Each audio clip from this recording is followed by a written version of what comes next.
আসসালামু আলাইকুম বন্ধুরা, চলুন দেখে নেওয়া যাক কিভাবে মুচমুচে ছোলা ভাজা যায়।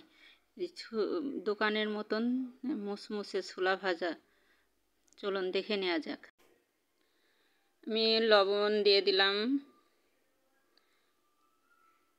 একটু বেকিং সোডা দিয়ে দিলাম, খাবার সোডা যেটাকে বলা হয়, একটু ঝালের গুঁড়া দিয়ে দিলাম। দিয়ে আমি এগুলো একসঙ্গে ভালোভাবে মাখিয়ে নেব। অল্প একটু পানি দিয়ে এগুলো মাখাতে হবে। ভালোভাবে মাখানো হয়ে গেলে এটাকে আমি কিছুক্ষণের জন্য রেখে দেব, যাতে হালকা পানিটা গায়ের থেকে টেনে যায়। রেখে দেওয়ার পরে আমি কড়াইতে দেখুন গরম করতে লবণ দিয়ে দিয়েছি। এই লবণ দিয়ে একটু নাড়াচাড়া করে লবণটা ভেজে নিচ্ছি। দিয়ে ওর ভিতরে অল্প অল্প করে আমি ছোলা দিয়ে দিব। ছোলা আমি অল্প অল্প করে দিয়ে এইভাবে অনবরত নাড়তে থাকবো। দেখুন আমার ছোলাগুলো ফুটতে শুরু করেছে, দেখুন ছোলাগুলো ফাটতে শুরু করেছে। এই পর্যায়ে ছোলাগুলো সব ফেটে যাবে যখন, তখন বুঝবেন যে ছোলাগুলো হয়ে গেছে। আমি এগুলো লবণ থেকে উঠিয়ে নিচ্ছি। আমি এভাবে অল্প অল্প করে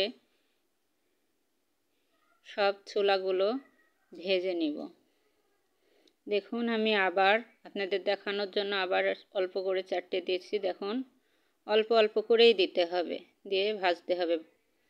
দেখুন কত সুন্দরভাবে ভাজা হয়েছে, কত সুন্দর ছোলাগুলো ফেটে গেছে।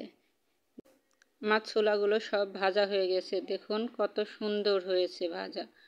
একেবারে মুচমুচে ছোলা ভাজা হয়েছে, দোকানের মতনই ছোলা ভাজা হয়েছে। দেখুন এখন আমি ছোলাগুলো আমি অল্প করে চারটে মাখাবো। সেজন্য আমি একটি জায়গায় নিয়ে ঝাল পেঁয়াজ আর সরিষার তেল আর একটু লবণ দিয়ে ছোলা মাখিয়ে নিয়েছি। ছোলা আমি অল্প একটু ছোলা আগে একটু